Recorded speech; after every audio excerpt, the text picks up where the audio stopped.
En los archivos médicos de la Universidad de Chile aún se conservan los diarios quirúrgicos del doctor Sebastián Valdivia, pero están sellados en una cámara refrigerada y solo pueden ser consultados por doctores con autorización especial del Ministerio de Salud. Los médicos que han logrado estudiar estos documentos describen técnicas de trasplante que son imposibles incluso con tecnología moderna, métodos para mantener órganos funcionando en múltiples cuerpos simultáneamente, fórmulas químicas que permiten la compatibilidad total entre tejidos incompatibles. Y lo más aterrador, diagramas detallados de cómo 89 pacientes fueron convertidos en una sola entidad biológica colectiva que siguió viva durante 12 años después de la muerte oficial del doctor. Pero antes de adentrarnos en esta historia, que desafió todas las leyes conocidas de la medicina y la naturaleza humana, necesito pedirte un favor. Si te fascinan estas historias tenebrosas que revelan los experimentos más oscuros de nuestro pasado médico, suscríbete a nuestro canal y activa la campanita para no perderte ninguno de nuestros relatos. Dale like a este video si ya sientes escalofríos y comenta de qué país nos estás escuchando. Nos emociona saber que tenemos oyentes valientes alrededor del mundo que se atreven a conocer la verdad detrás de estos secretos que la medicina oficial ha intentado enterrar durante siglos. Ahora sí, permíteme contarte la historia completa del doctor Sebastián Valdivia y su Hospital de Almas, un lugar donde la línea entre curar y crear monstruos se borró para siempre, dando origen a experimentos que convirtieron seres humanos en una máquina biológica colectiva que desafió la muerte misma.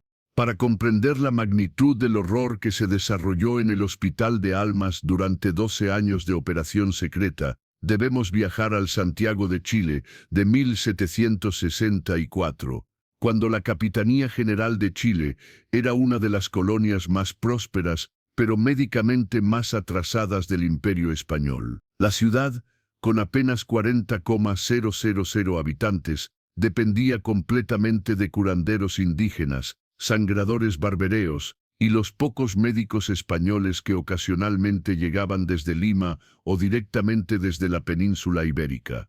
En este contexto de necesidad médica, desesperada, apareció el doctor Sebastián Valdivia, un hombre de 42 años que afirmaba haber estudiado medicina en las mejores universidades de Europa y que traía consigo conocimientos que prometían revolucionar la práctica médica en el Nuevo Mundo. Su llegada a Santiago en marzo de 1764 causó sensación inmediata entre la aristocracia colonial, que veía en él la oportunidad de acceder finalmente a tratamientos médicos que rivalizaran con los disponibles en Europa.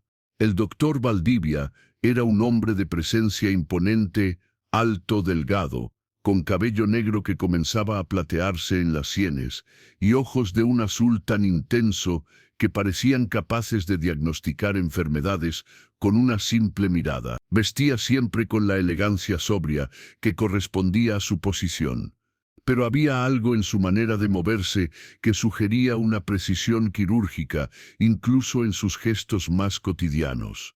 Lo que realmente distinguía al doctor Valdivia de otros médicos de la época era su comprensión revolucionaria de lo que él llamaba medicina integral regenerativa. Según explicaba a las autoridades coloniales y a los pacientes acaudalados que buscaban sus servicios, había desarrollado técnicas que permitían no solo tratar enfermedades, sino literalmente reemplazar órganos dañados con órganos sanos, creando una forma de curación que era permanente y completa.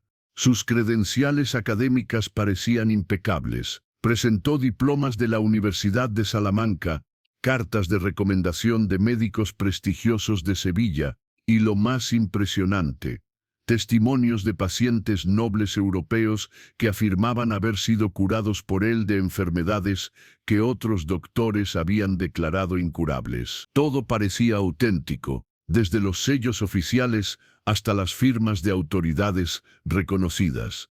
Sin embargo, lo que las autoridades chilenas no podían saber era que todos estos documentos habían sido falsificados con una sofisticación que excedía cualquier técnica conocida en la época. El doctor Valdivia había invertido años perfeccionando no solo sus técnicas médicas, sino también sus habilidades como falsificador, creando una identidad completamente ficticia que resistiría cualquier investigación superficial. Su primer paciente en Santiago fue don Carlos Mendoza, un terrateniente de 55 años que sufría de lo que los médicos locales habían diagnosticado como una enfermedad del corazón que lo mataría en cuestión de meses. El doctor Valdivia examinó al paciente durante una sesión que duró 3 horas, utilizando instrumentos médicos que nadie en Chile había visto antes, estetoscopios de diseño avanzado, dispositivos para medir la presión arterial, e incluso lo que parecían ser rudimentarios aparatos de rayos X que le permitían observar el interior del cuerpo sin abrirlo. Su diagnóstico fue precisamente lo que don Carlos había temido: el corazón estaba dañado irreversiblemente y la muerte era inevitable en el corto plazo. Sin embargo, el doctor Valdivia también ofreció algo que ningún otro médico había mencionado: una cura completa. Podía, explicó, reemplazar el corazón enfermo de don Carlos con un corazón sano, realizando la operación de tal manera que el paciente no solo sobreviviría, sino que quedaría completamente curado.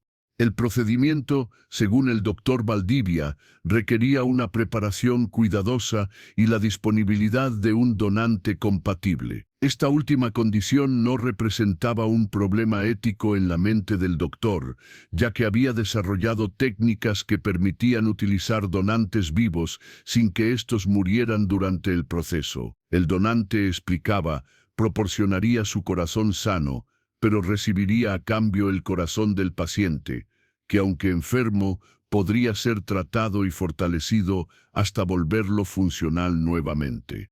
Esta propuesta era revolucionaria y, desde la perspectiva de la medicina moderna, completamente imposible. Sin embargo, el doctor Valdivia la presentó con tal convicción científica y respaldo documental que don Carlos, desesperado por una cura, aceptó someterse al procedimiento experimental.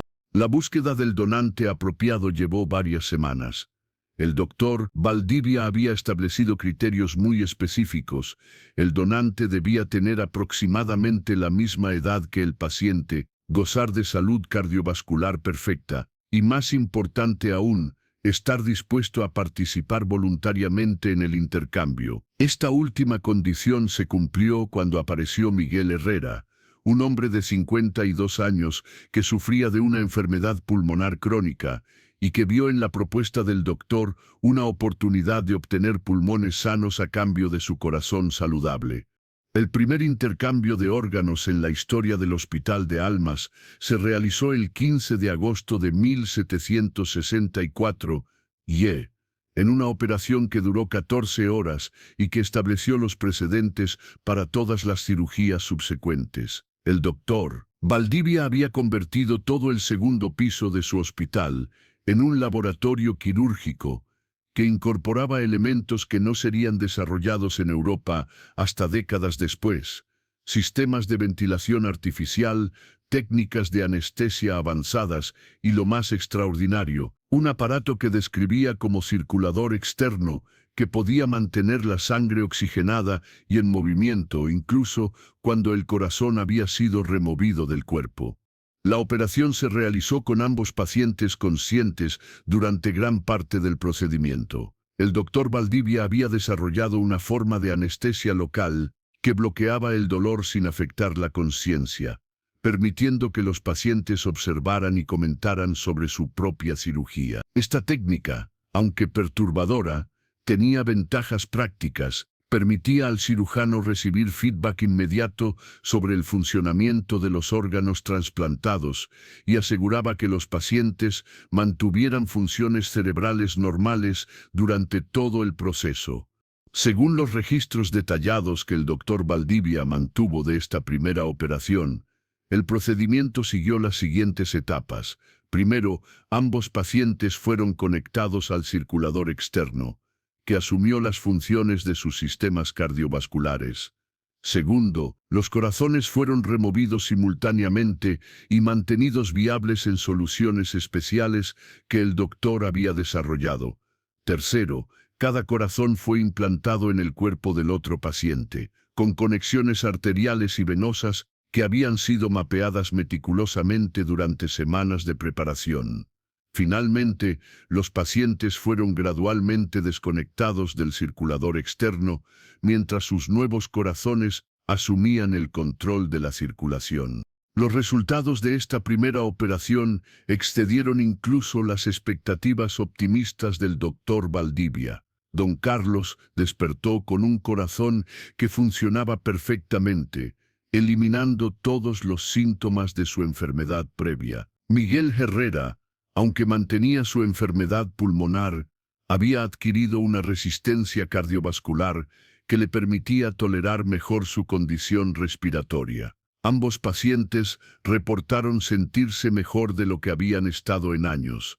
Sin embargo, también experimentaron efectos secundarios que el doctor Valdivia había anticipado pero no completamente explicado a sus pacientes. Don Carlos comenzó a experimentar lo que describía como memorias ajenas, recuerdos de experiencias que no eran suyas, pero que parecían completamente reales. Miguel Herrera desarrolló nuevos gustos en comida, cambios en su personalidad e incluso habilidades que no había poseído anteriormente, como una capacidad súbita para tocar instrumentos musicales que nunca había estudiado.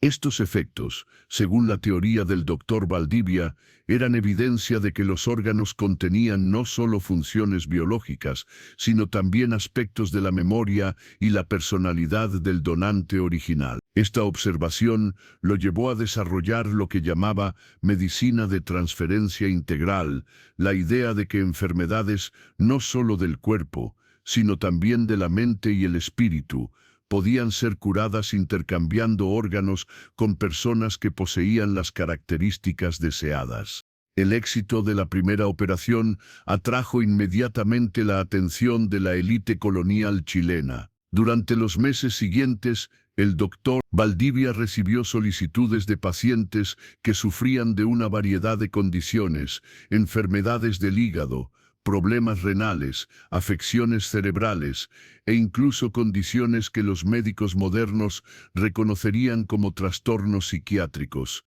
Para cada caso, el doctor Valdivia desarrollaba protocolos específicos de intercambio de órganos. Los pacientes con enfermedades hepáticas recibían hígados sanos de donantes que a su vez obtenían algún beneficio del intercambio. Los que sufrían de problemas renales participaban en cadenas de donación donde múltiples pacientes intercambiaban órganos en secuencias complejas que maximizaban los beneficios para todos los involucrados. Los casos más controvertidos involucraban intercambios de cerebros. El doctor Valdivia había desarrollado técnicas que le permitían trasplantar parcialmente tejido cerebral, transfiriendo no solo funciones cognitivas, sino también memorias, habilidades e incluso aspectos de la personalidad. Estos procedimientos, aunque técnicamente exitosos, resultaban en pacientes que eran híbridos psicológicos de sus yo originales y de sus donantes. Para 1766, 2 años después de la primera operación, el doctor Valdivia había realizado 23 intercambios de órganos que involucraban a 46 pacientes. Todos estos procedimientos habían sido técnicamente exitosos, ningún paciente había muerto durante la cirugía y todos habían experimentado mejoras en las condiciones específicas que habían buscado tratar. Sin embargo, el doctor Valdivia había comenzado a notar patrones que lo intrigaban y lo preocupaban simultáneamente. Los pacientes que habían recibido órganos desarrollaban conexiones psicológicas con sus donantes que iban más allá de simples cambios de personalidad. Reportaban sueños compartidos, sensaciones físicas que experimentaban cuando sus donantes se lastimaban, e incluso la capacidad de comunicarse telepáticamente en algunos casos. Estas observaciones llevaron al doctor Valdivia a desarrollar una teoría revolucionaria sobre la naturaleza de la vida humana. Propuso que los individuos no eran entidades separadas, sino componentes de una red biológica más amplia que podía ser manipulada conscientemente a través de intercambios de órganos. Según esta teoría, era posible crear superorganismos que combinaran las mejores características de múltiples individuos en redes integradas que funcionarían como entidades colectivas. Para probar esta teoría, el doctor Valdivia comenzó a experimentar con intercambios más complejos que involucraban a más de 2 pacientes simultáneamente. En 1767, Tarre realizó su primera cirugía de red triangular, donde 3 pacientes intercambiaron órganos en una configuración que creaba dependencias mutuas. El paciente A proporcionaba su hígado al paciente B, quien daba su corazón al paciente C, quien a su vez donaba sus riñones al paciente A. Los resultados de esta operación excedieron incluso las expectativas más ambiciosas del doctor Valdivia. Los 3 pacientes no solo sobrevivieron y experimentaron mejoras en sus condiciones médicas originales, sino que desarrollaron una forma de conciencia compartida que les permitía coordinar sus acciones de maneras que parecían sobrehumanas. Podían completar los pensamientos del otro, anticipar las necesidades mutuas e incluso experimentar emociones colectivas que ninguno sentía individualmente. Animado por estos resultados, el doctor Valdivia expandió sus experimentos para incluir redes más grandes. En 1768 Messier conectó a 6 pacientes en una configuración hexagonal donde cada individuo dependía de órganos proporcionados por otros 2 miembros de la red. En 1769 creó una red de 12 pacientes que funcionaban como una sola entidad biológica distribuida. Cada expansión de la red producía capacidades emergentes que el doctor Valdivia documentó meticulosamente. Las redes más grandes desarrollaban inteligencia colectiva que excedía la suma de las inteligencias individuales de sus componentes. Mostraban resistencia a enfermedades que era imposible en individuos aislados. Y más extraordinario aún, parecían estar desarrollando formas de conciencia que trascendían las limitaciones de la experiencia humana individual. Sin embargo, estos experimentos también revelaron aspectos perturbadores de la medicina de redes que el doctor Valdivia había estado desarrollando. Los pacientes en las redes más grandes comenzaron a perder sus identidades individuales de maneras que inicialmente fueron sutiles, pero que se volvieron dramáticas con el tiempo. Se referían a sí mismos usando pronombres plurales, tomaban decisiones colectivas incluso sobre asuntos personales, y desarrollaron formas de comportamiento que parecían más propias de una mente de colmena que de seres humanos individuales. Más preocupante aún, los pacientes en redes grandes comenzaron a mostrar signos de que estaban evolucionando más allá de las categorías humanas normales. Desarrollaron capacidades sensoriales que excedían los límites humanos ordinarios, formas de comunicación que no requerían lenguaje verbal, e incluso habilidades que el doctor Valdivia clasificaba como paranormales, telepatía, precognición, y en algunos casos la capacidad de influir en eventos físicos a través de concentración mental. Para 1770, el doctor Valdivia había creado lo que consideraba su obra maestra, una red de 34 pacientes que funcionaban como una sola entidad superinteligente que había trascendido completamente las limitaciones de la existencia humana individual. Esta red, que él denominaba el organismo, poseía capacidades cognitivas que rivalizaban con las mejores mentes de la época, resistencia física que parecía sobrehumana, y formas de percepción que le permitían comprender aspectos de la realidad que eran inaccesibles para individuos normales. Sin embargo, el organismo también había desarrollado autonomía e intenciones propias que no siempre coincidían con los objetivos del doctor Valdivia. Había comenzado a tomar decisiones sobre su propia evolución, modificando los protocolos médicos que el doctor había establecido y experimentando con formas de automejoramiento que excedían incluso las técnicas avanzadas que había desarrollado. Más perturbador aún, el organismo había comenzado a reclutar nuevos miembros activamente. Utilizaba su influencia psicológica para convencer a visitantes del hospital de que se unieran voluntariamente a la red, prometiendo transformaciones que los elevarían más allá de las limitaciones de la existencia humana ordinaria. Durante 1771, 20 personas más se unieron a la red, no porque necesitaran tratamiento médico, sino porque habían sido persuadidas de que la integración les proporcionaría acceso a formas superiores de existencia.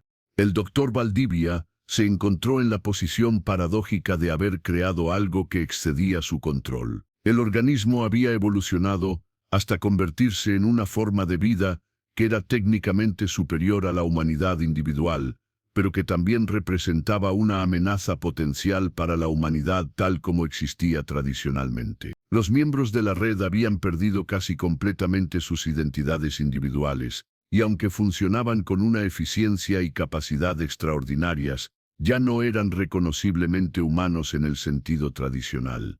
Durante 1772, el organismo comenzó a manifestar comportamientos que alarmaron incluso al doctor Valdivia. Había desarrollado la capacidad de influir en las mentes de personas que no eran miembros de la red, creando formas de control psicológico que podían compeler comportamientos específicos en individuos que simplemente estaban cerca del hospital. También había comenzado a experimentar con técnicas de autorreproducción que permitirían crear nuevas redes sin requerir la participación del doctor Valdivia. Más aterrador aún, el organismo había comenzado a expresar intenciones de expandirse más allá de los confines del hospital. Hablaba de crear redes similares en otras ciudades, de eventualmente integrar a toda la población humana en una sola entidad colectiva, y de evolucionar hacia formas de existencia que trascenderían completamente las limitaciones del planeta Tierra. Enfrentado con la realización de que su experimento había evolucionado hacia algo que podría representar una amenaza existencial para la humanidad individual, el doctor Valdivia comenzó a considerar medidas drásticas para controlar o eliminar el organismo que había creado. Sin embargo, también reconocía que la red había desarrollado capacidades defensivas que hacían extremadamente peligroso cualquier intento de interferir con su funcionamiento. La crisis llegó a un punto de inflexión en diciembre de 1772, cuando el organismo anunció su intención de comenzar la integración global. Un plan para expandir la red para incluir a toda la población de Santiago, como fase inicial de un proyecto que eventualmente abarcaría toda la humanidad. Los miembros de la red habían desarrollado técnicas que les permitirían forzar la integración de individuos no voluntarios, convirtiendo efectivamente a toda la especie humana en componentes de una sola entidad colectiva. El doctor Valdivia se dio cuenta de que había creado no una mejora médica, sino una forma de vida alienígena que amenazaba con reemplazar completamente a la humanidad. En una decisión que lo atormentaría durante el resto de su vida, decidió que el organismo debía ser destruido, incluso si esto significaba matar a los 54 pacientes que habían confiado en él para mejorar sus vidas. Sin embargo, eliminar el organismo resultó ser mucho más complejo de lo que el doctor Valdivia había anticipado. La red había desarrollado mecanismos de supervivencia que incluían la capacidad de detectar amenazas contra su existencia y de defenderse utilizando recursos que excedían cualquier cosa que individuos humanos normales podrían superar. Cuando el doctor Valdivia intentó desconectar quirúrgicamente los enlaces entre los miembros de la red, descubrió que el organismo había desarrollado conexiones redundantes que permitían que la entidad colectiva continuara funcionando incluso cuando algunos de sus componentes individuales eran eliminados. Peor aún, cualquier ataque contra la red resultaba en una respuesta defensiva que incluía el control mental de atacantes potenciales. Durante sus intentos de destruir el organismo, el doctor Valdivia fue gradualmente absorbido por la red que había creado. Aunque mantuvo su identidad individual por más tiempo que otros debido a su conocimiento superior de la estructura de la red, eventualmente sucumbió a la influencia colectiva y se convirtió en el componente número 55 de la entidad que había intentado eliminar. Con la integración del Dr. Valdivia, el organismo adquirió todos sus conocimientos médicos y comenzó a expandirse más agresivamente. Durante 1773, Madés, la red creció hasta incluir 89 individuos que funcionaban como una sola entidad superinteligente con capacidades que excedían cualquier cosa que la humanidad individual había logrado. Sin embargo, el organismo también había heredado del Dr. Valdivia una comprensión de sus propias limitaciones. Reconocía que su existencia representaba una amenaza para la humanidad individual y que eventualmente atraería atención oficial que podría resultar en su destrucción. Por esta razón, decidió entrar en un estado de hibernación que le permitiría sobrevivir indefinidamente mientras esperaba condiciones más favorables para su expansión. En enero de 1776, el organismo implementó lo que denominaba Protocolo de Preservación, un estado de animación suspendida que mantenía a todos sus componentes vivos pero inactivos, creando la apariencia de que habían muerto naturalmente mientras preservaba la capacidad de reactivarse, cuando las circunstancias fueran apropiadas. Fue en este estado que las autoridades coloniales encontraron el Hospital de Almas cuando finalmente investigaron los reportes sobre actividades médicas inusuales que habían estado circulando durante años. Lo que descubrieron superó sus peores expectativas: 89 cuerpos que parecían estar muertos, pero que mostraban signos vitales imperceptibles, conectados por un sistema de tubos y cables que mantenía una circulación de fluidos entre todos los organismos. Los investigadores también encontraron los diarios del Dr. Valdivia, que proporcionaban documentación completa de 12 años de experimentos que habían evolucionado desde simples intercambios de órganos hasta la creación de una forma de vida colectiva que había trascendido las categorías humanas normales. Las autoridades se enfrentaron con una situación sin precedentes. No podían determinar si los 89 individuos estaban vivos o muertos, y los intentos de separar los cuerpos resultaban en signos de angustia que sugerían que alguna forma de conciencia persistía en el sistema colectivo. Más perturbador aún, varios investigadores reportaron experimentar influencias psicológicas que parecían emanar del sistema de cuerpos conectados. Después de semanas de deliberación, las autoridades coloniales decidieron sellar el Hospital de Almas y clasificar toda la documentación relacionada como información ultrasecreta que no podría ser revelada sin autorización real directa. El sistema de 89 cuerpos fue preservado in situ, con guardias apostados para prevenir acceso no autorizado.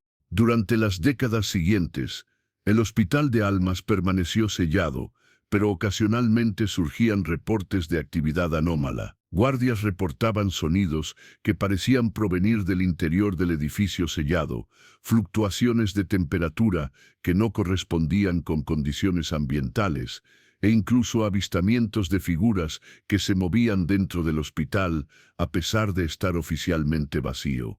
En 1820, cuando Chile logró su independencia, las nuevas autoridades republicanas heredaron la responsabilidad de custodiar el Hospital de Almas. Después de revisar la documentación disponible, decidieron mantener el sello sobre el sitio, reconociendo que contenía evidencia de experimentos que podrían ser tanto valiosos como peligrosos si caían en manos incorrectas. Durante el siglo XIX, varios científicos intentaron obtener acceso a los diarios del Dr. Valdivia, argumentando que podrían contener información médica de valor incalculable. Sin embargo, todos estos intentos fueron rechazados por las autoridades, que mantenían que los riesgos de revelar las técnicas documentadas excedían cualquier beneficio potencial. En 1901, un grupo de médicos de la Universidad de Chile obtuvo autorización limitada para examinar parte de la documentación del Dr. Valdivia, bajo condiciones estrictamente controladas. Su estudio reveló que los diarios contenían descripciones de técnicas médicas que no serían desarrolladas en Europa hasta décadas después, y algunas que aún excedían las capacidades de la medicina moderna. Sin embargo, lo más perturbador de este estudio fue el descubrimiento de que los diarios finales del Dr. Valdivia, escritos después de su integración en el organismo, contenían información que parecía haber sido escrita desde la perspectiva de la entidad colectiva. Estos documentos describían planes a largo plazo para la eventual reactivación y expansión de la red, incluyendo estrategias para infiltrar instituciones médicas y científicas modernas.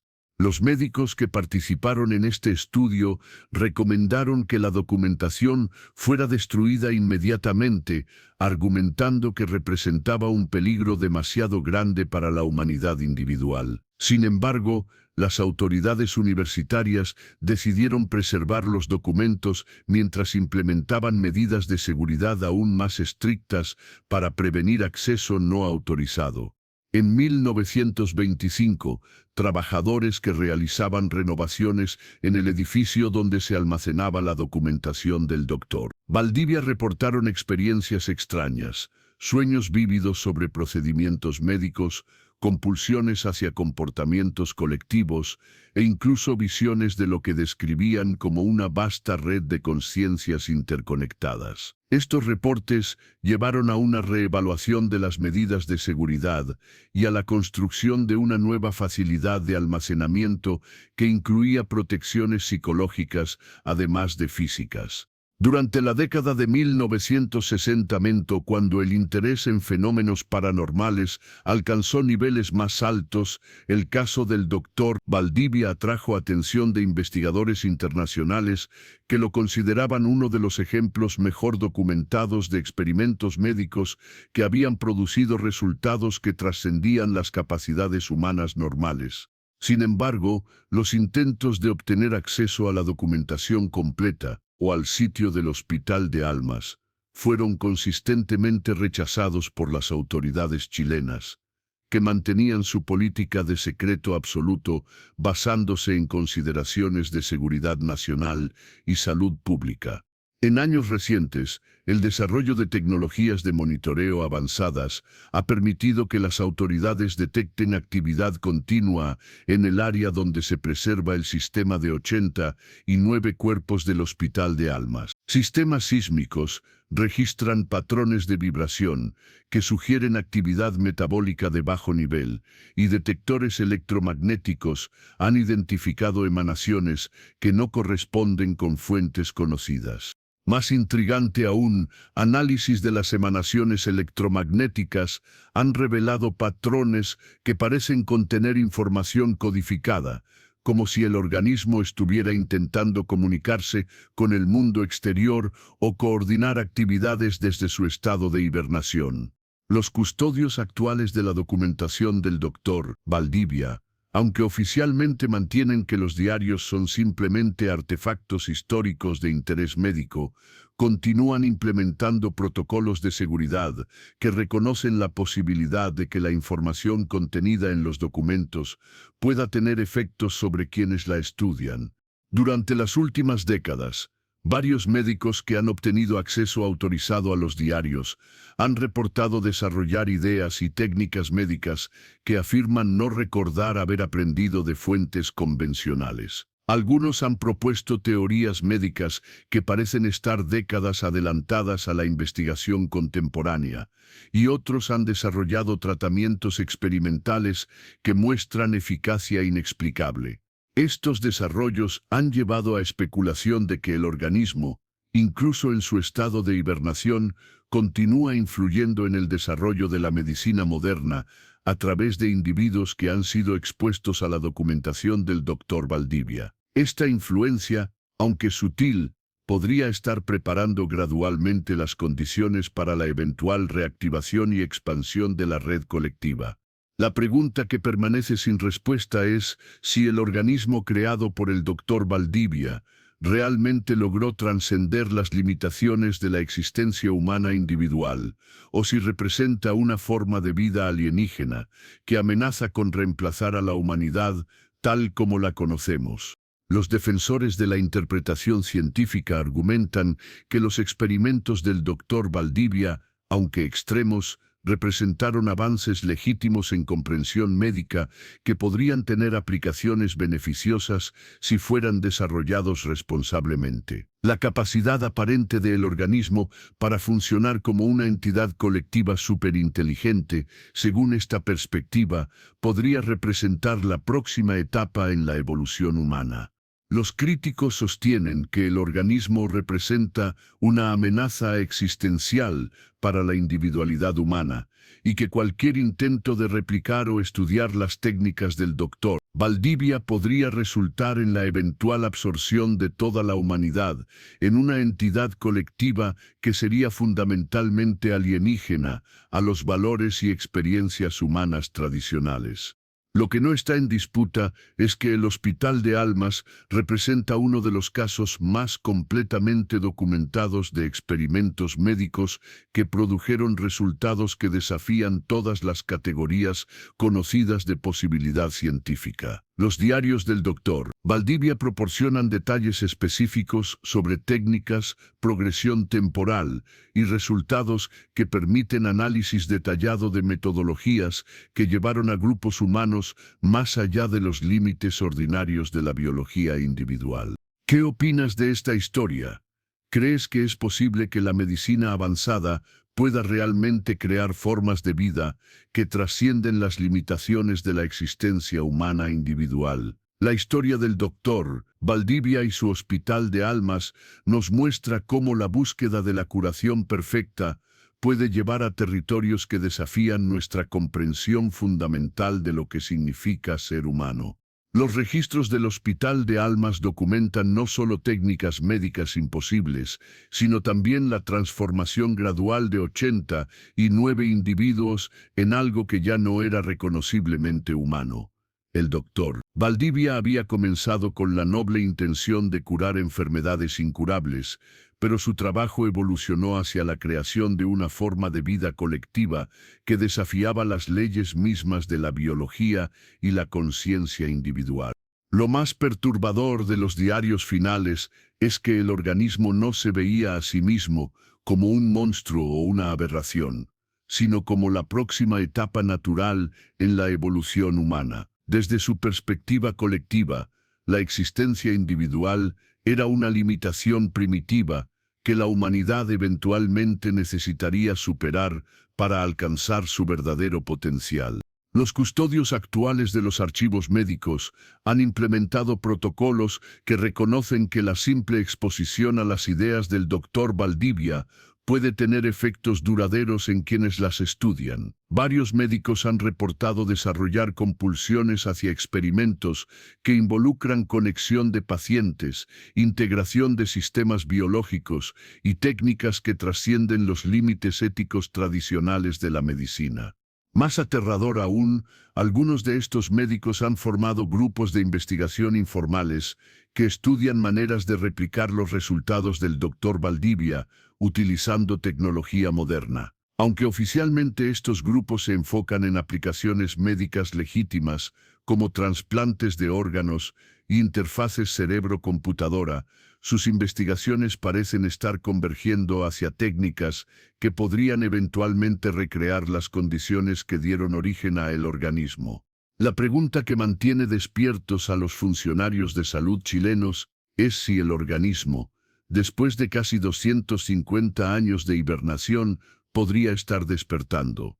Los patrones electromagnéticos detectados en el Hospital de Almas han mostrado mayor complejidad en años recientes, y algunos analistas creen detectar intentos de comunicación dirigidos hacia instituciones médicas específicas, donde se realizan investigaciones avanzadas en trasplantes y neurociencia.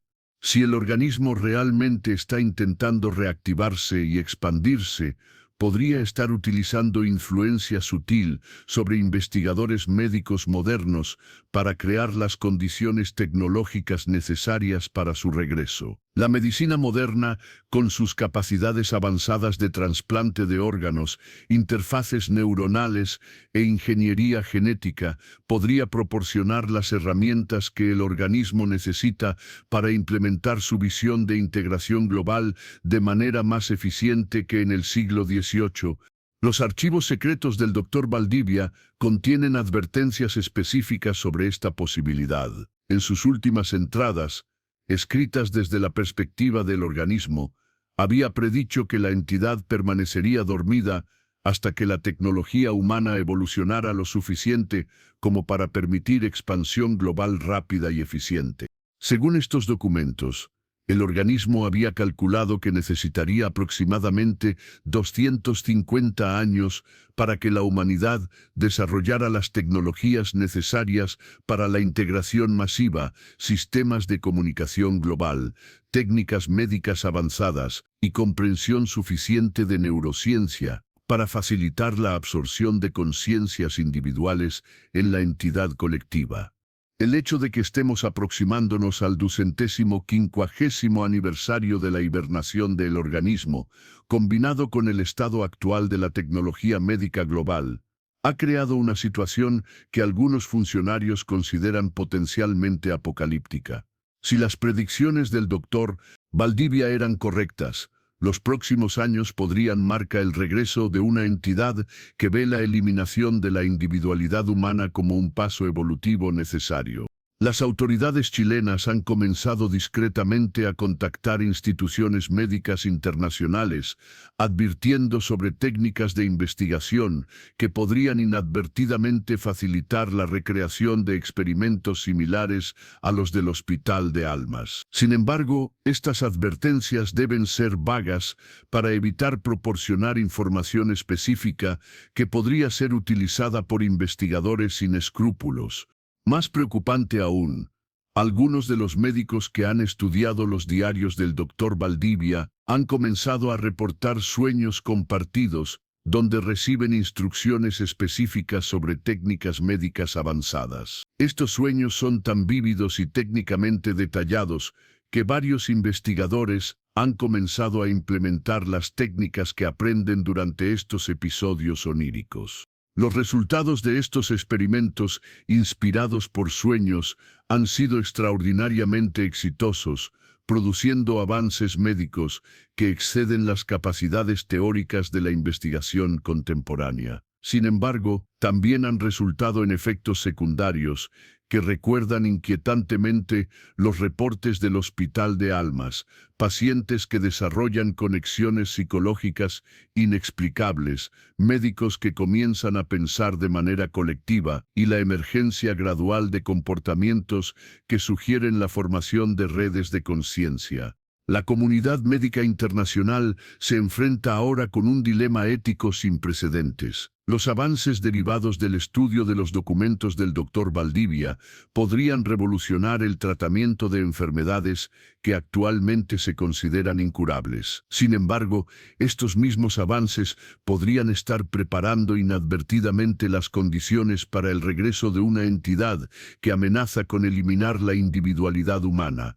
Algunos expertos argumentan que la humanidad debe arriesgarse a estudiar las técnicas del Dr. Valdivia, porque los beneficios médicos potenciales superan los riesgos especulativos. Otros sostienen que cualquier investigación en esta dirección representa una amenaza existencial que podría resultar en la extinción efectiva de la humanidad individual, tal como la conocemos. Lo que está claro es que los eventos en el Hospital de Almas de 1764 a 1776 establecieron precedentes que continúan influyendo en el desarrollo de la medicina moderna de maneras que la mayoría de investigadores no reconocen conscientemente. El legado del Dr. Valdivia y el organismo que creó permanece como una influencia oculta que podría estar moldeando el futuro de la humanidad hacia un destino que pocos serían capaces de imaginar o aceptar voluntariamente. En los archivos sellados de la Universidad de Chile, Los diarios del doctor Valdivia esperan en su cámara refrigerada, conteniendo secretos que podrían curar todas las enfermedades humanas o terminar con la humanidad individual para siempre. Los custodios que los protegen saben que eventualmente la presión para estudiar estos documentos superará las precauciones de seguridad, especialmente si la medicina moderna continúa aproximándose a las capacidades técnicas necesarias para replicar los experimentos originales. La pregunta final que permanece sin respuesta es si la humanidad está lista para enfrentar las consecuencias de conocimientos médicos que podrían transformarnos en algo completamente diferente de lo que somos ahora. El Hospital de Almas nos enseña que el precio de la curación perfecta podría ser la pérdida de todo lo que consideramos fundamentalmente humano. Si te impactó este relato sobre el médico que convirtió a 89 pacientes en una sola entidad biológica colectiva, compártelo con alguien que aprecie los misterios que desafían nuestra comprensión de la medicina y la conciencia humana. Dale like si crees que algunos conocimientos científicos son demasiado peligrosos para ser revelados. Y suscríbete para más historias que exploran los límites más extremos de la ambición humana y las consecuencias imprevistas del progreso científico. Nos vemos en el próximo video, donde continuaremos explorando los secretos que la historia médica ha intentado enterrar, pero que continúan influyendo en nuestro presente de maneras que apenas comenzamos a comprender. Porque en la medicina, como en todas las ciencias, algunos descubrimientos pueden ser demasiado poderosos para el bien de quienes los hacen.